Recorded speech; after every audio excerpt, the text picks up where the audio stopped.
कैकेयी माँ ने भगवान राम को वनवास क्यों भेजा, वो भी 14 वर्ष। 15 क्यों नहीं, 20 क्यों नहीं, 10 क्यों नहीं, 14। अच्छा ये बताओ, कैकेयी माँ ने राम जी को वनवास भेजकर उन्होंने सही किया कि गलत किया? आप बताइए। कैकेयी माँ का राम जी को वनवास भेजना निर्णय सही था या गलत था? क्या कहेंगे आप? क्या था भैया, आप बताओ। मेरी माँ सही था? आप बताइए, सही था? हाँ, यदि कैकेयी माँ ने राम को वनवास ना भेजा होता तो राम जी की कथा कोई ना जानता। राम को राम बनाने में कैकेयी माँ का पूरा हाथ है।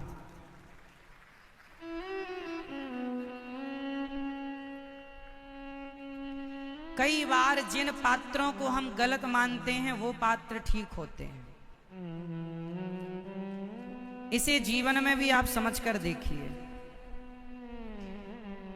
जो आपका अपमान करता है, आप कभी उसके बारे में गलत ना सोच रखें, गलत ना बोलें, क्योंकि वो अपमान करने वाला आपको ये बताना चाहता है कि आपको और बेहतर बनने की जरूरत है।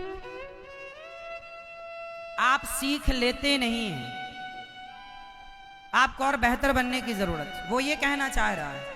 कहने का तरीका गलत है या सही है वो अलग विषय है, पर आपको समझना है। भगवान राम के 14 वर्ष के वनवास में एक समय की बात है कि भगवान राम ने माता कैकेयी के नेत्रों को मूंद कर भगवान राम ने कहा, माँ आज मैं आपसे कुछ मांगना चाहता हूँ। कैकेयी माँ ने कहा, राम मांगो, क्या चाहते हो? भगवान राम ने कहा, माँ जब मेरे पिता मुझे वनवास राजा बनाए तो आप मुझे वनवास भेज देना। कैकेयी माँ बेहोश होकर गिर पड़ी, बेटा मैं तुम्हें वनवास भेज दूंगी तो मेरे प्राण निकल जाएंगे। राम जी ने ही बचपन में ये कह दिया था कि मुझे आप वनवास भेजना। तो कितने दिनों के लिए? राम जी ने कहा कि रावण को मारने जाना है। जिस दिन पिता राजा बनाने की घोषणा करें उसी दिन। कैकेयी माँ ने देखा कि दशरथ जी ने घोषणा कर दी। उस दिन से रावण की उम्र केवल 14 वर्ष बाकी थी, इसलिए कैकेयी माँ ने 14 वर्ष का वनवास दिया। जाओ रावण को मार कर आना। कैकेयी माँ जानती थी, कैकेयी माँ ज्योतिष का ज्ञान रखती थी, रावण की उम्र कितनी थी बकाया, वो समझ गई और उन्होंने 14 वर्ष ही वनवास। इसलिए आपको ये पता होना चाहिए कि जिस दिन रावण मरा था उसी दिन राम जी लौटकर अयोध्या जी आ गए थे। मतलब रावण जिस दिन मरा वो राम जी के 14वें वर्ष के आखिरी महीने का आखिरी दिन था। यदि एक भी दिन राम जी लेट हो जाते तो भरत जी मृत्यु को प्राप्त हो जाते। भरत जी ने कह दिया था कि प्रभु एक दिन लेट हुए तो चिता में जलता हुआ मिलेगा भरत। इसलिए राम जी को टाइम से आना था। इसलिए राम जी ने उस दिन रावण को मारा। लगभग रावण दोपहर के 12 बजे तक तो मर चुका था। 11 से 12 के बीच में रावण, पहले उस दिन के शुरुआत के युद्ध में ही रावण मर गया। रावण मरा, विभीषण का राज्य तिलक हुआ, पुष्पक विमान पर बैठकर राम जी वापस आए और भरत जी से मिले सूर्य अस्त होने के पहले। तो 14 वर्ष का वनवास क्यों था? इसका दूसरा कारण एक और है, और वो ये कि एक बाली नाम का राजा था। आप सब जानते होंगे सुग्रीव के भैया बाली। एक बार बाली और दशरथ जी का युद्ध होने को हुआ। बाली ने कहा या तो युद्ध करो वरना हार स्वीकार कर लो। दशरथ जी समझ गए कि इससे जीतना कठिन है, तो दशरथ जी ने अपनी राज मुकुट उतार कर बाली के कदमों में रख दिया और हार स्वीकार कर ली। और हूबहू वैसा ही मुकुट नकली श्री दशरथ जी ने पहन लिया। ये बात केवल कैकेयी को पता थी, माता कैकेयी, क्योंकि दशरथ जी के साथ उस समय कैकेयी थी। तो जब राम जी को राजा बनाने लगे तो कैकेयी माँ ने ऑब्जेक्शन लिया कि क्या मेरे राम को नकली मुकुट पहनाओगे? असली राज्य तो बाली के पास है, इसलिए नकली मुकुट पहनाना है तो भरत को पहनाओ। राम जाओ पहले बाली को मारकर अपना राज्य पूरा जो बंधन में है उसे मुक्त करो, और अयोध्या का जो असली सिंहासन है, जो असली मुकुट है, वो आप धारण करो। इसलिए बाली को राम जी ने मारा। राम जी 14 वर्ष के लिए वनवास गए। उन दौरान बहुत सारी घटनाएं हुई। एक विशेष घटना पर मैं आपका ध्यान आकर्षित करूंगा, जिसको लेकर बड़ा मतभेद है कुछ लोगों को, मैं उसे आज क्लियर करना चाहता हूं। कुछ लोग कहते हैं कि भगवान राम माता सीता को उन्होंने वनवास भेज दिया गर्भावस्था में। आप बताइए कि राम जी ने माता सीता को गर्भावस्था में वनवास भेज दिया, क्या राम जी ने सही किया या गलत किया? अपनी स्त्री को, अपनी पत्नी को गर्भावस्था में राम जी ने घर से निकाल दिया, ये सही किया राम जी ने या गलत किया? उत्तर दो। गलत था या सही था? क्या आप इस रहस्य को जानते हैं? कथाएं सबने सुनी है, मैं आपको कथा नहीं, कथा का रहस्य, कथा का सार समझा रहा हूं। आप में से कम लोग इस बात को जानते हैं कि माता सीता को वनवास भेजने में राम का कोई दोष नहीं, कोई कसूर ही नहीं था। माता सीता के वनवास जाने में दोष किसका था? जोर से, किसका? धोबी का ना। वो भी एक कारण है, पर जो विशेष कारण था, वाल्मीकि रामायण में ये कारण लिखे हैं, लेकिन लोग पढ़ते नहीं हैं तो उन रहस्यों तक पहुंचते नहीं हैं। वाल्मीकि रामायण में एक छोटी सी बात लिखी है, जो बात बहुत बड़ी है, पर लोग उसे समझ नहीं पाते। वाल्मीकि रामायण में एक बात लिखी है, और वो ये है कि जब माता सीता गर्भवती हुई तो माता सीता से राम जी ने पूछा, सीता माँ ने बताया कि मैं गर्भवती हूं, तो आपकी पत्नी जब आपको बताती है कि मैं गर्भवती हूं, तो पति क्या करता है? पति कुछ ना कुछ अपनी पत्नी को गिफ्ट देता है। पति अपनी पत्नी को कुछ ना कुछ तोहफा देता है। तो सीता माँ से राम जी ने पूछा कि तुम मेरे पुत्रों की माँ बनने वाली हो, बताओ मैं तुम्हें क्या दूं? राम जी ने पूछा। ये बात लिखी है वाल्मीकि रामायण में। तो सीता माँ ने कहा कि आप मुझे देना चाहते हैं भगवान, तो एक चीज दो। क्या? मैं चाहती हूं कि मेरे जो बच्चे हों वो इस राजमहल में ना हो, मेरे बच्चे संतों की कुटिया में हो, ताकि संतों वाले संस्कार उनके अंदर बचपन से हो। माता सीता ने स्वयं राम जी से यह मांगा कि मुझे संतों के पास अपने बच्चों को जन्म देना है, ताकि राजसी वातावरण से बच्चे बचे रहें और सात्विक वातावरण में बच्चे पलें और बढ़ें। ये बात सीता माँ ने कही। अब तो हो गई ये बात। राम जी ने मुस्कुरा दिया, कुछ बोले नहीं। सीता माँ ने इच्छा क्या जाहिर की कि संतों के यहां मैं बच्चों को जन्म देना चाहती हूं। तो माता सीता जी की ही इच्छा थी। ये पहले प्रूफ हो गई कहां से? वाल्मीकि रामायण से। अब दूसरा, उसी समय एक दूसरी घटना घट गई संयोग से कि एक धोबी की पत्नी रात भर किसी के घर रुक गई, पानी ज्यादा गिरा, नदी पार न कर पाई, केवट के कुटिया पर रुक गई। सवेरे घर गई तो केवट ने कहा रात कहाँ थी? बोले केवट के घर। बोले जाओ, मैं तुम्हें स्वीकार नहीं करता, मैं कोई राम थोड़ी हूं जो रावण के यहाँ सीता रही और उन्होंने स्वीकार कर ली। धोबी भाई की ये बात हवा की तरह पूरे नगर में फैल गई, और जब ये बात माता सीता और प्रभु राम के कानों पर पड़ी तो राम जी कुछ कह ना सके। तब माता सीता ने कहा, हे प्रभु, मेरे कारण इस अयोध्या के सिंहासन को यदि कलंक लग रहा हो तो हे प्रभु मेरा परित्याग कर दीजिए। राम बोले, सीते, मैं तुम्हारा त्याग कैसे कर सकता हूं? किसी के कहने से कोई कह रहा है कि सीता गलत है तो मैं उनकी बात कैसे मान लूं? मुझे तो विश्वास है कि मेरी सीता अग्नि की तरह पवित्र है। राम जी ने कहा, मुझे तो विश्वास है कि तुम पवित्र हो। अच्छा ये बताओ, राम जी को यदि माता सीता पर संदेह होता तो जिस दिन रावण के घर से आई थी उसी दिन राम जी त्याग देते। फिर इतने दिन अयोध्या में रखना, फिर माता सीता का गर्भवती होना, ये सब होता ही नहीं। यदि राम को डाउट होता माता सीता पर तो उसी दिन ना त्याग देते।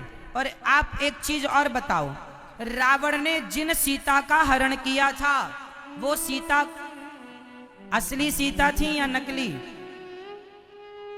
बताओ, आप बताओ। असली सीता थी जो रावण चुराया था या नकली? तो फिर असली सीता कहां थी? कहां थी?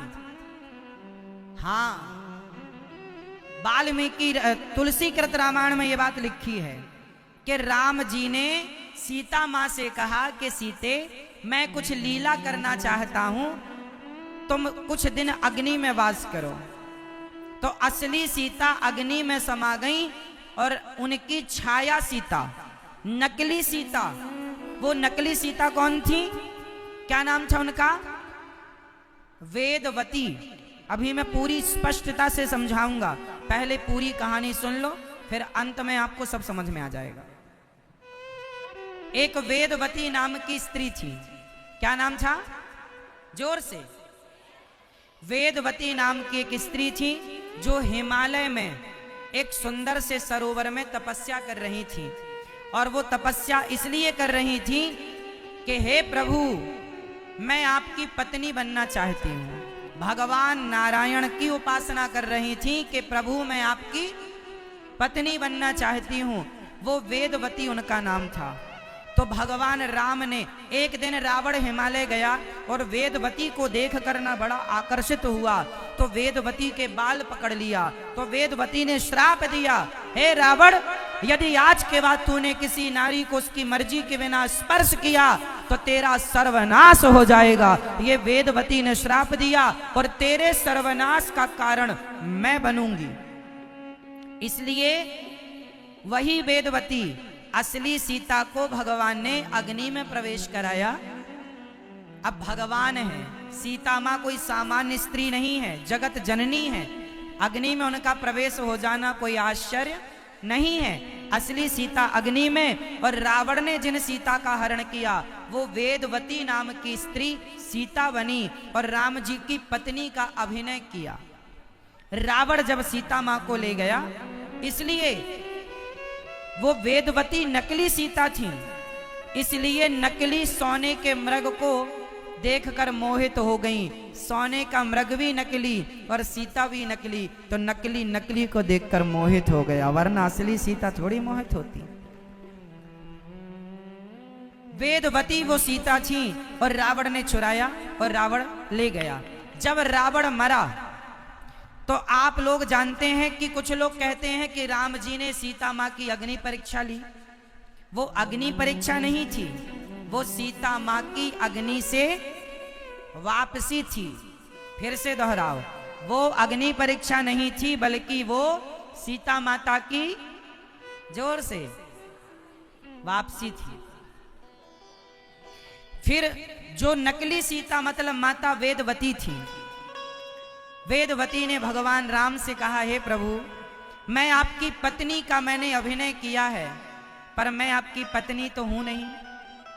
अब ये बताइए कि आपने मुझे अपनी पत्नी का अभिनय करने का अवसर तो दिया।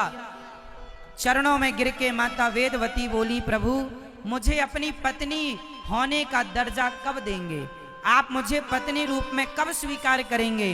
तब भगवान राम बोले, मैं कलयुग में तुम्हें अपनी पत्नी के रूप में स्वीकार करूंगा। और आप लोग जानते हो या ना जानते हो, आज जान लीजिए, त्रेता युग में भगवान ने वेदवती मां को वचन दिया था कि मैं कलयुग में तुमसे विवाह करूंगा। आपको पता है वो वचन भगवान ने कब पूरा किया? नहीं पता?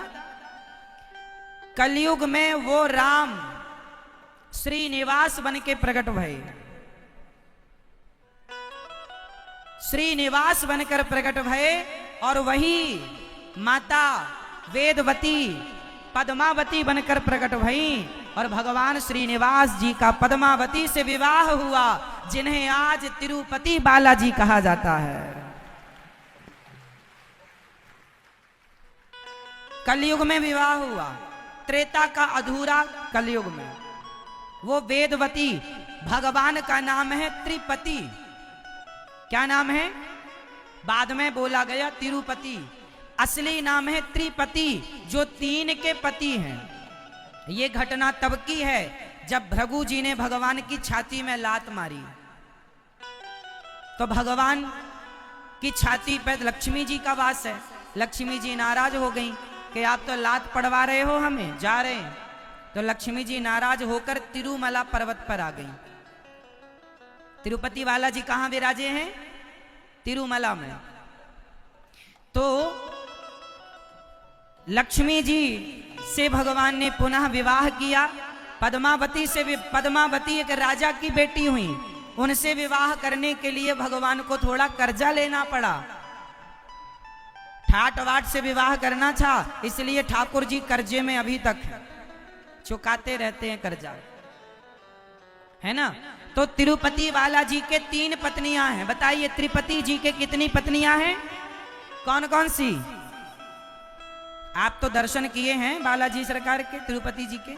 3 पत्नियां बताओ। एक माता लक्ष्मी जी, बोलो माता, जिन्हें कहते हैं श्री देवी। श्री मतलब लक्ष्मी, श्री देवी। दूसरी माता पद्मावती, पिछले जन्म में क्या थी पद्मावती? वेदवती, जिन्होंने माता सीता का अभिनय किया था। रावण जिन्हें चुरा कर ले गया, उनसे वादा किया कि मैं कलयुग में विवाह करूंगा, तो श्रीनिवास बनकर आए और श्रीनिवास जी ने विवाह किया। श्रीनिवास मतलब जिनका वास लक्ष्मी जी में हो और जिनमें लक्ष्मी का वास हो, वो श्रीनिवास। तो पहली पत्नी श्री देवी मतलब लक्ष्मी जी, दूसरी पद्मावती मतलब वेदवती, और तीसरी भूदेवी, पृथ्वी पति भगवान, इसलिए नाम पड़ा त्रिपति। बाद में हुआ तिरुपति बालाजी। बोलिए बालाजी सरकार की। तो यहां तक आपको समझ में आया? चलो अब वापस चलते हैं फिर त्रेता में। भगवान राम, रावण जिन सीता को चुराया था, वो तो ये राम को पता था कि मेरी सीता कितनी पवित्र है, पर जमाना कैसे माने। तब माता सीता ने कहा, प्रभु मेरी इच्छा है कि मैं संतों के यहाँ जाऊं, तो आप मुझे संतों के पास भिजवा दो, तो संतों के पास जाने का मेरा संकल्प भी पूरा हो जाएगा, और ये प्रजा में जो ये बातें चल रही हैं वो बातें भी समाप्त हो जाएंगी। इसलिए माता सीता की आज्ञा से, माता सीता जी की इच्छा से श्री लक्ष्मण जी उन्हें ले जाकर किन संत के आश्रम में ले गए? बताओ, माता सीता किन संत के आश्रम पर थी? लव कुश का जन्म किन संत के पास हुआ था? महर्षि कहां पर? महर्षि वाल्मीकि जी के यहाँ। वाल्मीकि जी के यहाँ लक्ष्मण जी छोड़कर आए और श्री सीता जी वहीं पर रहने लग गईं, और प्रेम पूर्वक उनके 2 पुत्र हुए, लव और कुश। लव कुश का जब जन्म हुआ तो उनके जन्म पर शत्रुघ्न जी महाराज पहुंचे थे, और इसके बाद जब लव कुश ने कहा अयोध्या में जाकर कि मैं आपका पुत्र हूं, प्रभु राम से कहा, तो राम अवाक रह गए। अब कोई लड़का आए और आपसे कह दे कि मैं आपका बेटा हूं, तो भाई आश्चर्य तो होगा। भाई सिद्ध करना पड़ेगा, प्रूफ करना पड़ेगा कि आप मेरे बेटे किस तरह हैं। अब जब लव कुश ने कहा कि आप मेरे पिता हैं, राम से भरी सभा में अब तो हाहाकार मच गया। तब राम जी ने कहा, यदि सीता कह दे तो बेटा मैं तुम्हारी बात मान लूंगा। तब माता सीता को बुलाया गया और माता सीता से पूछा गया कि क्या ये पुत्र मेरे हैं? तब माता सीता बोली, माता सीता बोली कि हे पृथ्वी माता, यदि मैं राम के सिवा आज तक मैंने स्वप्न में किसी पर पुरुष का स्पर्श भी ना किया हो, मैंने अपने मन से कभी राम के सिवा किसी पराये पुरुष के बारे में ना सोचा हो, तो हे पृथ्वी माँ, आप मुझे अपने गोद में स्थान दो। अब थक गई हूं मैं परीक्षा देते देते। अब माता सीता ने जब पृथ्वी माँ का आवाहन किया, सबके देखते देखते पृथ्वी फटी और पृथ्वी माँ की गोद में बैठ गई माँ। और माता सीता जमीन पर समा गई, पृथ्वी से प्रकट हुई और पृथ्वी में माता सीता समा गई। सब देखते रहे, जो माता सीता पर लांछन लगा रहे थे, उंगलियां उठा रहे थे, वो सब हाथ जोड़ करके माँ माँ करके पुकारने लगे, माँ क्षमा कर दो, क्षमा कर दो।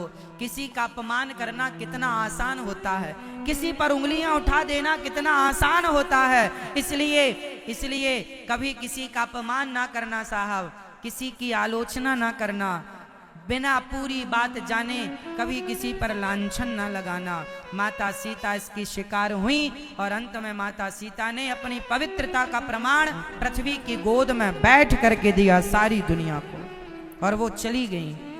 सब चीखते चिल्लाते रोते बिलखते रहे।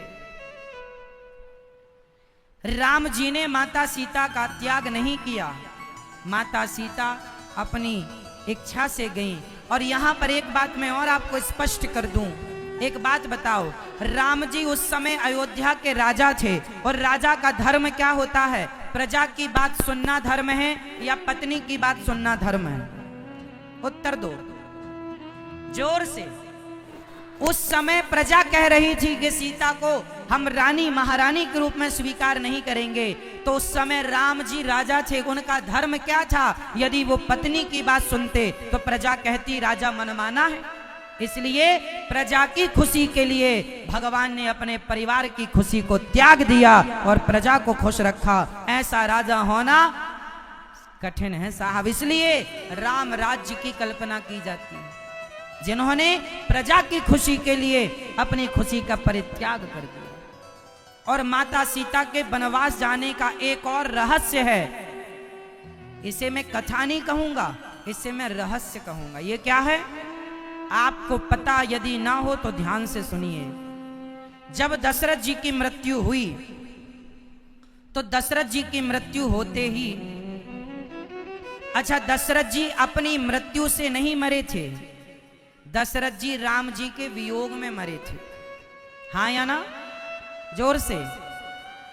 तो जब पुत्र की वियोग में मरे, अभी दशरथ जी की 2000 वर्ष आयु बाकी थी। कितनी आयु बाकी थी? 2000 वर्ष। और राम जी ने इस धरती पर कितना वक्त राज्य किया? कितने हजार वर्षों तक? कितने वर्षों तक राम जी ने कितने वर्षों तक राज्य किया बताओ? कितने? 13,000 वर्षों तक। राम जी ने कितने वर्ष तक राज्य किया धरती पर? 13,000 वर्षों तक। और भगवान श्री कृष्ण कितने वर्षों तक रहे? 125 वर्ष। भगवान कृष्ण 125 वर्ष रहे धरती पर और राम जी 13,000 वर्षों तक रहे, जिसमें 11,000 वर्षों तक सीता जी के साथ रहे। कितने वर्षों तक? सीता माँ का वनवास जाना, लवकुश का पैदा होना, ये 13,000 वर्ष के बाद की, 11,000 वर्ष के बाद की घटना है।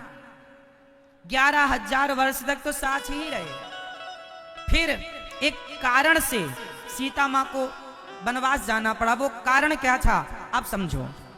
जब रावण मरा तो रावण के मरने पर राम जी से मिलने दशरथ जी आए थे। ये कितने लोग इस बात को जानते हैं कि राम जी से मिलने दशरथ जी आए थे? कभी रामचरितमानस पढ़े हैं आप? पढ़ के देखिएगा। जब रावण मर गया तो राम जी से मिलने श्री दशरथ जी आए थे लंका, क्योंकि दशरथ जी भगवान के पिता हैं। आ गए वापस। इसलिए कहा दशरथ जी की जब मृत्यु हुई थी तो उनका मोक्ष नहीं हुआ था, वो स्वर्ग धाम, स्वर्ग लोक पे गए थे। राउ गयो सुरधाम, देवताओं के धाम पर गए श्री दशरथ जी, और वहां से राम जी से मिलने आए। राम जी ने कहा पिताजी आप कहो तो मैं आपको पुनः आपका शरीर वापस कर सकता हूं, आप फिर से राजा बन जाना। आपको मैं जीवित कर दूं। राम भगवान है, भगवान कुछ भी कर सकते हैं, मरे हुए को जीवित कर सकते हैं। बताओ भगवान ने किस मरे हुए को जीवित किया था? आप बताओ, ये बताएंगे भैया, भगवान ने किस मरे हुए को जीवित किया था? आप बताओ, चश्मा वाले भैया आप बताओ। यदि आप नहीं बता रहे हैं तो मैं मानूंगा कि आप लोग भगवान के बारे में पूरा जानते नहीं हैं। निवेदन करूंगा कि जानो, अपने भगवान के बारे में जानो, अपने गोविंद के बारे में जानो। अपने प्रभु के बारे में हम नहीं जानेंगे तो पाकिस्तानी जानेंगे क्या? इसलिए बताओ, भगवान राम और भगवान कृष्ण, इन दोनों के बारे में आप बता सकते हैं, इन्होंने कौन था वो जो मरे को जीवित किया? सफेद शर्ट वाले भैया बताएंगे, जिनसे पूछेंगे उनसे वो बताएंगे, सबको मौका मिले। ये मैया बताएंगी, गुलाबी मैया बताओ। मेरी माँ, मैया, ओ मेरी माँ, गुलाबी मैया के पीछे बैठी हैं, मुंह छिपा रही हैं। ओ मेरी माँ, देखो मेरी माँ, बताओ। भगवान श्री, अब सुनना ध्यान से, भगवान श्री कृष्ण के गुरु जी का नाम क्या था? उज्जैन में जो पढ़ने गए थे भगवान, सांदीपनी। क्या नाम था? सांदीपनी जी का बेटा वर्षों पहले मर गया था, तो गुरु दक्षिणा में गुरु जी का मरा हुआ बेटा जीवित करके भगवान ने लौटाया था। भगवान तो जो 10-20 साल पहले मरा था उसे जिंदा करके दिया। भगवान है साहब, कुछ भी कर सकते हैं। कर तुम अकर तुम अन्यथा कर तुम सर्वसा, भगवान है। तो भगवान ने गुरु सांदीपनी जी के पुत्र को जीवित किया, तो क्या राम जी अपने मरे हुए पिता को जीवित नहीं कर सकते थे? बिल्कुल कर सकते थे। तो कहा कि आप कहो तो मैं जीवित कर दूं। दशरथ जी बोले ना, मैं जीवित नहीं होना चाहता, पर तुम अमर रहो मेरे राम और जाओ। मेरी अभी 2000 साल उम्र बाकी थी, मैं अपनी उम्र राम तुम्हें देना चाहता हूं। जाओ राम, मेरी उम्र तुम्हें लग जाए। तब से ये कहावत प्रचलित हो गई कि मेरी उम्र तुम्हें लग जाए। कोई आपसे पूछे कि सबसे पहले किसने किसको अपनी उम्र दी थी, तो उत्तर क्या होगा? सबसे पहले किसने किसको अपनी उम्र दी थी? श्री दशरथ जी ने सबसे पहले अपनी उम्र अपने राम को दी थी। कितनी उम्र थी? 2000 वर्ष। इसलिए राम जी सीता मां के साथ थे 11,000 वर्ष। उसके बाद जो 2000 वर्ष की उम्र थी वो राम की नहीं थी, वो दशरथ जी की उम्र थी। और दशरथ जी की उम्र से फिर अपनी पत्नी के साथ कैसे रह सकते थे राम जी? क्योंकि मर्यादा बिगड़ती, क्योंकि वो उम्र ससुर जी की थी। तो ससुर और बहू की मिसमैच होता, मर्यादा भंग होती। समझ में आ रही है बात? कि वो आयु अब दशरथ जी की है और पिता की आयु से पत्नी के साथ नहीं रह सकते, ये मर्यादा। इसलिए सीता मां को वनवास भेजना पड़ा। माता सीता के वनवास जाने के हमने इतने सारे कारण बताए। अब बताओ, राम जी दोषी हैं? जो लोग कहते हैं कि राम जी दोषी हैं, उन्हें राम जी के बारे में जानकारी नहीं है, ज्ञान नहीं है, वो चरित्र को समझते नहीं है, जानते नहीं है, रहस्य तक नहीं पहुंचे। एक छोटी सी कथा और है, आपके पास समय हो तो मैं सुना सकता हूं। समय है? अच्छा। मैया, ओ मेरी माँ, सुन रही हो मेरी माँ? हाँ। एक बार जब माता सीता छोटी सी थी, पद्म पुराण की ये कथा है। अब जो मैं कहने जा रहा हूं वो पद्म पुराण की कथा है। अनेक अनेक पुराणों में अनेक अनेक कथाएं हैं। पद्म पुराण की एक कथा है छोटी सी, कि सीता जी जब छोटी सी थी तो वो अपनी सखियों के साथ बगीचे पर गईं, और बगीचे में सारी सखियां तो आगे निकल गईं, सीता माँ एक पेड़ की छांव पर बैठ गईं। वहां पर एक तोती और एक तोता सुंदर सी राम कथा सुना रहा था, तोती सुना रही थी, तोता सुन रहा है। सीता जी बोली ये तो हमारी कथा सुना रहे हैं सीता और राम की। तो सीता मैया ने तोती को पकड़ लिया, पकड़कर सोने के पिंजरे में बंद किया।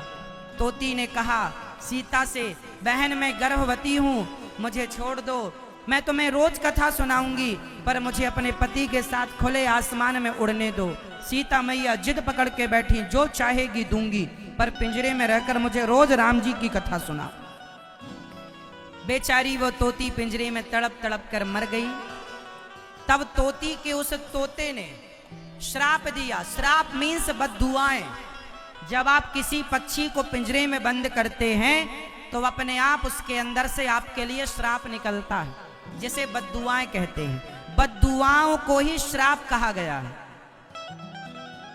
तो उस तोते ने श्राप दिया, सीता जैसे तुमने मेरी गर्भवती पत्नी को गर्भावस्था में मेरे से दूर कर दिया, जाओ जब तुम गर्भवती होगी तो तुम्हारे पति तुम्हें दूर कर देंगे और कारण मैं बनूंगा। वही तोता अगले जन्म में धोबी बनकर आता है, जिसके कहने से सीता मां को वनवास जाना पड़ा।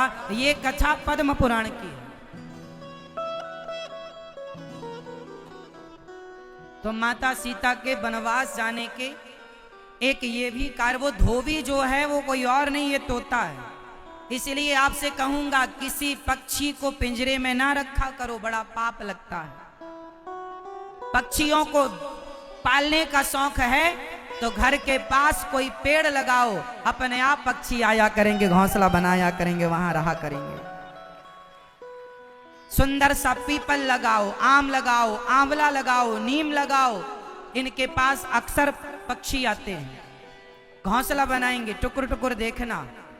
किसी को पिंजरे में रखना अपराध है।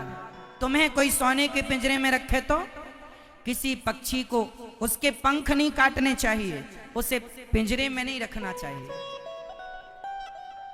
कई लोग तो बड़े शौक रखते हैं पक्षी पालने की। साहब किसी की जिंदगी से खिलवाड़ क्यों? पुकारा है और राम ने अपनी माँ को समझाया, माँ आप बिल्कुल परेशान मत होइए। हाँ, राम ने माँ को बिठाया, आसन दी और उसके बाद अपनी माँ कौशल्या सुमित्रा से भेंट करते हैं, अन्य लोगों से श्री राम भेंट करते हैं। तभी गुरुदेव जब आसन ग्रहण किए, सारा समाज आया और राम की जब हालत भरत जी ने, शत्रुघ्न जी ने, गुरुदेव ने जब देखी कि राम जटाएं बनाए हैं और राम का शरीर इतना सुंदर, पर आज ऐसे घास की कुटिया पर रह रहे हैं, सारी प्रजा रो रही है, सारे लोग राम को देख देख कर रो रहे हैं। तभी गुरु वशिष्ठ जी ने कहा, नृप कर सुरपुर गवनु सुनावा, सुनि रघुनाथ दुसह दुख पावा, मरण हेतु निज नेहु बिचारी, भय अति विकल धीर धुरधारी। धीर की जो धुरी राम थे, आज जब उन्होंने पिता की मृत्यु का समाचार सुना ना, कि अब जब गुरु वशिष्ठ जी ने सुनाया कि अब पिता नहीं रहे, और पिता जब नहीं रहे ये बात श्री राम ने जब सुनी तो अधीर हो गए, रोने लगे, मानो दशरथ जी आज ही प्राण त्यागे हैं। इतना अपार दुख चित्रकूट में सबको व्यापा है, सारे लोग रो रहे हैं। और क्या मिलन था, क्या प्रेम था। हाँ, बड़े प्रेम से राम जी पिता का समाचार सुन करके गुरु वशिष्ठ उन्हें समझा रहे हैं। अब वहां पर जब सारे लोग आए तो राम से मिलने वहां पर रोज कोल भील आदिवासी आते थे। आज जब वो आए ना तो सारे लोगों को देखकर दंग रह गए, ये कौन लोग हैं। तब राम ने परिचय कराया, ये हमारे माँ हैं, ये हमारे भाई हैं, ये हमारे ये हैं, सबसे परिचय कराया। तब वो कोल भील वहाँ वशिष्ठ जी से, भरत जी से कह रहे हैं, सुनो हम राम को रोज देखने आते हैं और आज हमने आप सभी पर बहुत बड़ी कृपा की है।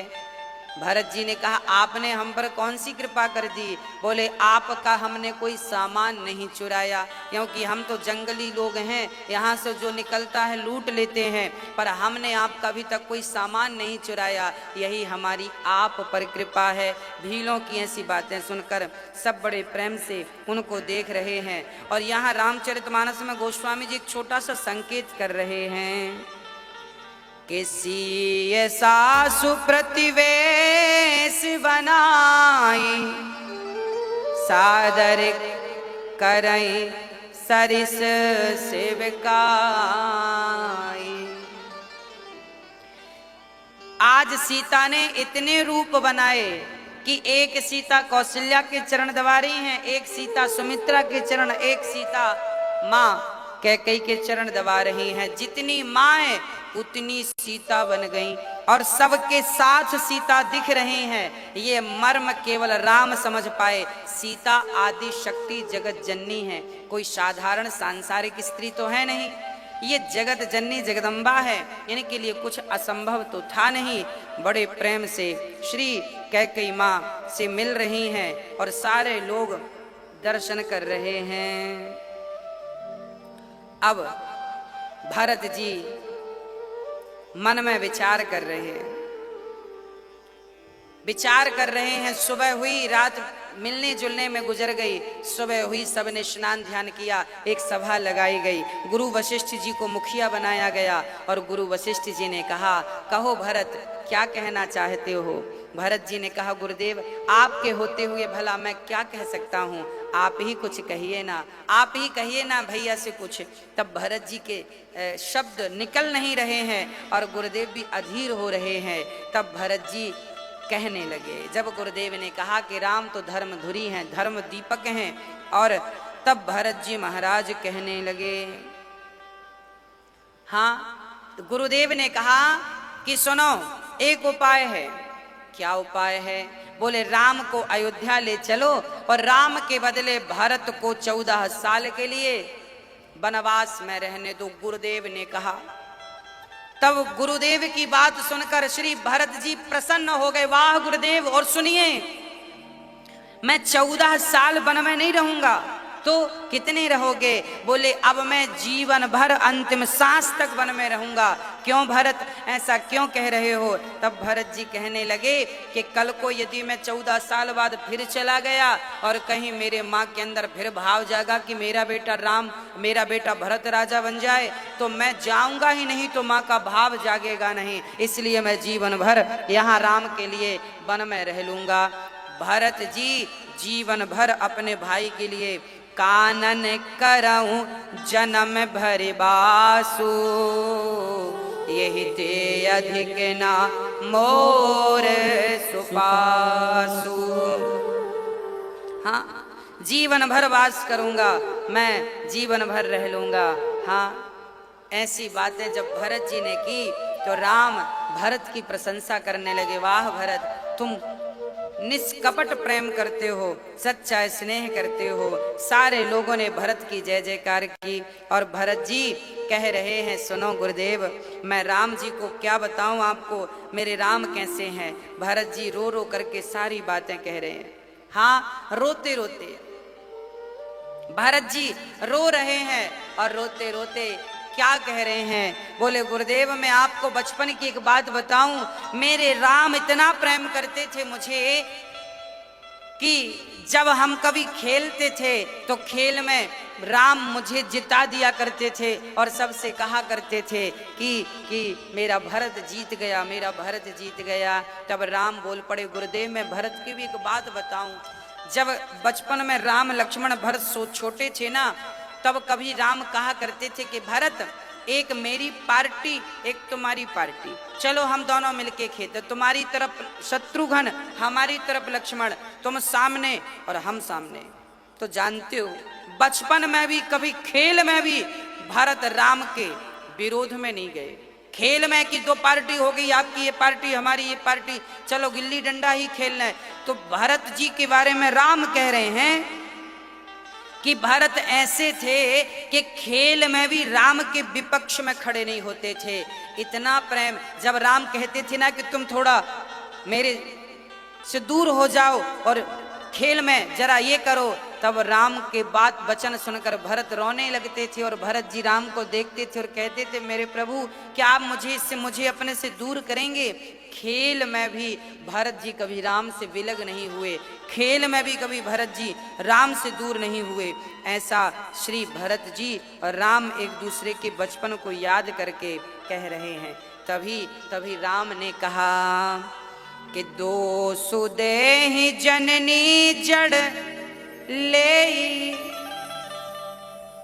दो सुदेहि जननी जड़ते, जिन गुर साधु सभा नहीं से। गुरुदेव ने कहा, क्या कह रहे हो राम? राम ने कहा, गुरुदेव मैं ये कह रहा हूं कि माता कैकेयी को वही लोग दोष देते हैं जो सत्संग नहीं करते। कैकेयी माँ को दोष मत दीजिएगा, कोई भी दोष मत दीजिएगा। आज यदि मैं राम की कथा कह रहा हूं तो केवल कैकेयी माँ के कारण। कैकेयी माँ ना होती तो राम की कथा भी हम के सभी के बीच में ना होती। राम है, उसके पीछे कैकेयी है, इसलिए राम है। कैकेयी का त्याग ना होता। मैंने आपको कई बार ये बात बतलाई है कि कैकेयी ने राम को अपनी मर्जी से वनवास नहीं भेजा। इसके पीछे भी एक छोटी सी चर्चा कई बार हमने आपको स्मरण कराई है। एक बार जब राम जी छोटे थे ना, तो राम ने एक बार कैकेयी माँ के नेत्र बंद कर लिए, आंखें मूंद ली। कैकेयी माँ ने कहा, बेटा राम क्यों आंखें बंद कर ली, क्या हुआ? तब राम ने कहा, माँ मुझे आप एक वचन दे दो, यदि वचन दोगी माँ तो मैं आंखें खोल दूंगा, वचन दो, पहले वादा करो। कैकेयी ने कहा, बेटा राम तुम्हें जो चाहिए मैं दूंगी, बोलो क्या चाहते हो? तब राम ने कहा, माँ जब मेरे पिता मुझे राजा बनाने लगे ना, तब मुझे वनवास भेज देना, माँ वनवास भेज देना। कैकेयी माँ मूर्छित होकर गिर पड़ी, बेटा क्या कह रहे हो, मैं आपको वनवास कैसे भेज सकती हूँ? तब राम ने कहा, माँ मेरा जन्म रावण को मारने, संतों को दर्शन देने और करने के लिए हुआ है। मुझे वनवास भेजोगी तो मैं 14 साल में भगवान जब बन जाऊंगा तो राम बन करके बन जाऊंगा, और जब लौटूंगा तो मर्यादा पुरुषोत्तम भगवान बन करके मैं वापस आऊंगा। मुझे भगवान के दर्जे तक पहुंचाना चाहती हो माँ, तो तुम्हें गालियां खानी पड़ेंगी, तुम्हारा बड़ा अपयश होगा। तब कैकेयी ने विचार किया, मेरे राम यदि आपके लिए मुझे अपयश, आपके लिए मुझे अपयश का सामना करना पड़े तो कोई बात नहीं, मैं कर लूंगी, कोई बात नहीं, ठीक है आप। इसलिए कैकेयी वरदान वचन दे चुकी थी कि मैं राम को वनवास, ठीक है तुम कहते हो भेज दूंगी। इसलिए कैकेयी ने राम को वनवास भेजा, और कितने दिन के लिए भेजा? 14 वर्ष के।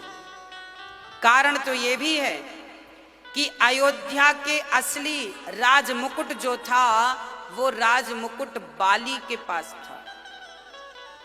एक बार दशरथ जी कैकेयी को लेकर आए, तब बाली ने कहा कि दशरथ जी युद्ध करो हमसे। दशरथ जी ने कहा युद्ध करेंगे तो मन में सोचा हार जाएंगे, आप तो बलवान हैं। तब बाली ने कहा तो फिर अपना राजमुकुट हमें दे दो। तब राजमुकुट उतार करके बाली को दे दिया था। दशरथ जी ने ये बात केवल कैकेयी जानती थी, क्योंकि संग कैकेयी थी। जब राम को राजा बनाने लगे दशरथ जी, तो कैकेयी माँ ने कहा क्यों, क्या राम को नकली मुकुट पहनाओगे? तो दशरथ जी ने कहा क्या मैं बाली से लड़ने भेज दूं, उससे कोई जीत थोड़ी पाएगा। तब कैकेयी ने कहा ना ना, आपको विश्वास हो ना हो, भरोसा हो ना हो, पर मेरे राम पर मुझे भरोसा है। नकली मुकुट पहनाना है तो मेरे भरत के सिर पे रखो, मेरा राम तो बाली को मार कर पहले अपना असली राज सिंहासन प्राप्त करेगा, असली मुकुट प्राप्त करेगा। इसलिए कैकेयी ने राम को वनवास भेजा। कारण बहुत सारे हैं। जब भगवान श्री कृष्ण, जब भगवान श्री राम जब वनवास में हैं, भरत जी नाना प्रकार की बातें कर रहे हैं और बचपन को याद कर रहे हैं और एक दूसरे से बिलख बिलख करके रो रहे हैं, तब श्री जनक जी के आगमन का समाचार, जनक जी भी जनकपुर से आ गए और जनक जी आए, सभी सब लोग खड़े होकर उनका अभिवादन करने लगे। और जनक जी आए हैं, अपनी सीता को हृदय से लगाया है। सीता के रूप को देखकर दशरथ जी बड़े प्रसन्न हो गए। वाह बेटी, तुमने आज हमारे दोनों कुलों का नाम, हमारे निमि वंश का भी नाम आगे बढ़ाया, और आपने आज दशरथ जी के कुल का भी नाम रोशन कर दिया। कहते हैं बेटा एक कुल को तारता है, बेटी दोनों कुलों को तार देती है। इसका उदाहरण सीता है। अपने पिता के यश को कम नहीं किया। अरे सीता जी चाहती तो वनवास तो राम का हुआ था, सीता भला क्यों जाती? सीता भी झगड़ा करने लगती, क्यों जाऊं मैं? हाँ, आजकल पति नहीं बोलता तो पत्नियां बोलने लग जाती हैं, हमारा पति सीधा है पर हमें मत सीधा समझना। हाँ, हम सीधे नहीं हैं, परंतु यहां तो राम भी सीधे थे और जानकी मां भी सीधी थी। सीधे ना होते तो इतिहास ना रचते। हाँ, टेढ़े लोग को इतिहास थोड़ी रचते हैं। इसलिए सीता मां जंगल में अपने पति के संग घास के बिछौनों में सो रही हैं। मखमल के गद्दों में सोने वाली सीता आज घास के बिछौनों में सो रही हैं। जनक जी बोले बेटी मैं गदगद हूं तुम जैसी बेटी को पाकर। पिता तभी सफल होता है जब उसकी बेटी हर परिस्थिति में भी अपने पति का साथ निभाती है। हर स्थिति में पत्नी अपने पति का साथ निभाए, वही पत्नी उत्तम मानी जाती है। धन्य हो। जनक जी आए हैं, चर्चाएं हुई हैं। राम को भरत जी कह रहे हैं मैं आपके बदले जीवन भर रहूंगा, प्रभु आप वापस चलो। तब भरत जी के प्रेम को देखकर राम जी ने कहा अच्छा एक काम करते हैं भरत, आज हम बंटवारा कर लेते हैं। भरत जी रोने लगे। हाँ, बंटवारा कर लो। भरत जी बोले प्रभु हम बंटवारा का कैसे सोच सकते हैं?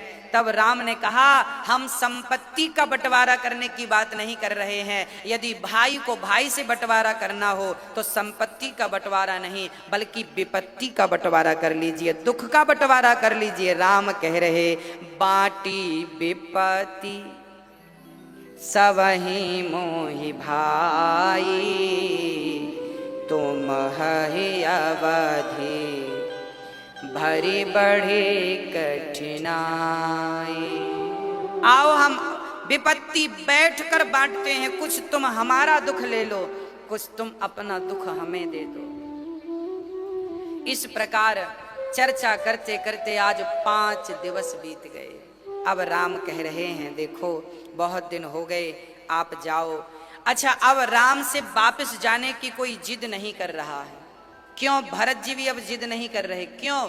क्योंकि राम ने भरत से कह दिया था कि भरत यदि तू कहे तो कह दे मैं अब भी चलता हूं सब छोड़ के, पर याद रखना यदि मैं गया तो पिता की कीर्ति में कलंक लग जाएगा। लोग कहेंगे राम गए तो थे पर वापस भी तो आ गए। मेरे पिता जो स्वर्गवासी हैं उनके वचन मिथ्या हो जाएंगे। उन्होंने कहा था राम 14 साल वनवास रहना, और भरत यदि तुम्हारा भाई वापस आ गया तो तुम्हारे पिता के नाम पर कलंक लगेगा।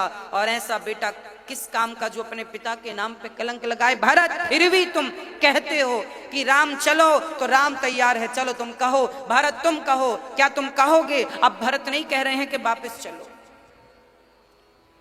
अब भरत जी की हिम्मत नहीं हो रही है कि ये कह दें कि राम वापस चलो। अब तो राम वापस चलो ये भरत जी नहीं कह रहे, राम वापस चलो जनक जी नहीं कह रहे, राम वापस चलो गुरु वशिष्ठ जी नहीं कह रहे, राम वापस चलो अब तो कैकेयी माँ भी नहीं कह रही हैं, क्योंकि राम ने ऐसी बात कर दी कि अब भला कौन कहेगा। राम जी कहते हैं कि हम सब का इसी में हित है कि हम 14 वर्ष बाद भेंट करें।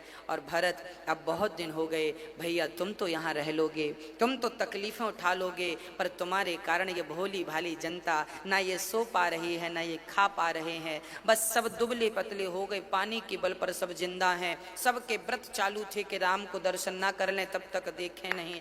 तब राम भरत जी की तरफ और भरत जी राम की तरफ देखने लगे और भरत जी कहने लगे राम क्या आज मुझे खाली हाथ विदा कर दोगे? क्या मुझे खाली हाथ, आज तक आपके दर पे आया हुआ कभी खाली हाथ नहीं गया, क्या आज भरत खाली हाथ जाएगा? राम बोले ना, मैं तुझे खाली हाथ नहीं भेजूंगा, मैं तेरे संग चलूंगा। अच्छा आप चलेंगे मेरे संग? हाँ हाँ, पर मैं राम के रूप में नहीं, मैं खड़ाऊं के रूप में तेरे संग चलूंगा। आज राम ने जब द्रौपदी के वस्त्र का हरण किया, तब द्रौपदी के लिए भगवान ने वस्त्र का अवतार धारण किया। द्रौपदी के लिए भगवान ने वस्त्रावतार धारण किया। आज भगवान अपने भाई भरत के लिए कभी कभी पत्थर से नरसिंह बनकर निकलते हैं, पर भाई आज भाई भरत के लिए मेरे राम ने चरण पादुका का अवतार धारण कर लिया। और शीश पे खड़ाऊं, जब भरत जी राम सबके देखते देखते इस मर्म को कोई नहीं जाना, जब कोई इस मर्म को नहीं जानता, तो भगवान श्री राम की चरण पादुका वहां प्रकट हो गई। राम ने अपने चरण उसमें रखे और चरण रख कर राम ने चरण वापस ले लिए। चरण पादुका भगवान ने भरत को दी। भरत ने सिर पे प्रभु कर कृपा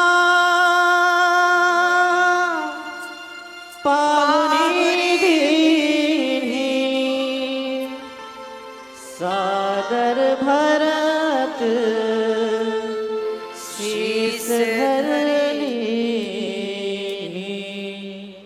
शीश पे खड़ाऊं, शीश पे खड़ाऊं और अखियों में पानी, राम भक्त ले चला राम की निशानी। राम भक्त ले चला राम की निशानी, राम भक्त ले चला रे राम की निशानी। शीश पे खड़ाऊं, अखियों में पानी, शीश पे खड़ाऊं, अखियों में पानी, राम भक्त ले चला राम की निशानी, राम भक्त ले चला रे राम की निशानी। हरि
लागे सदियों जैसे 14 बरस कटेंगे कैसे, जान सब ये खेल रखेगा।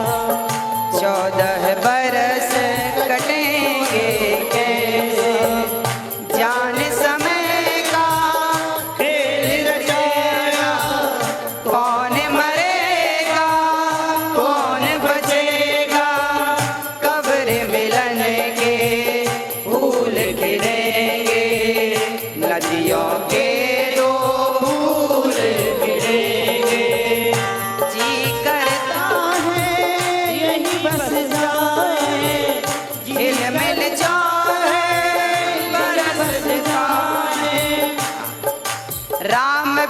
कठिन है एक घड़ी बितानी, राम बिन कठिन है एक घड़ी बितानी, राम भक्त ले चला रे राम की निशानी, राम भक्त ले चला रे राम की निशानी।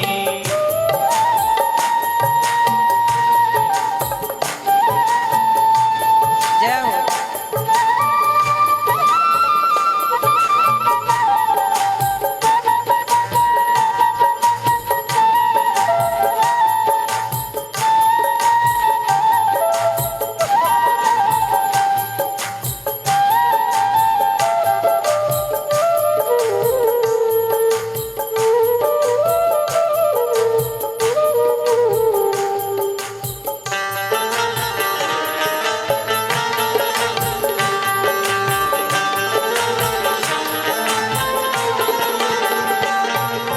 शीश पे खड़ा हूँ अखियों में पानी, शीश पे खड़ा हूँ अखियों में पानी, राम भक्त ले चला रे राम की निशानी, राम भक्त ले चला रे राम की निशानी, राम भक्त ले चला रे राम की निशानी, राम भक्त ले चला रे राम की निशानी।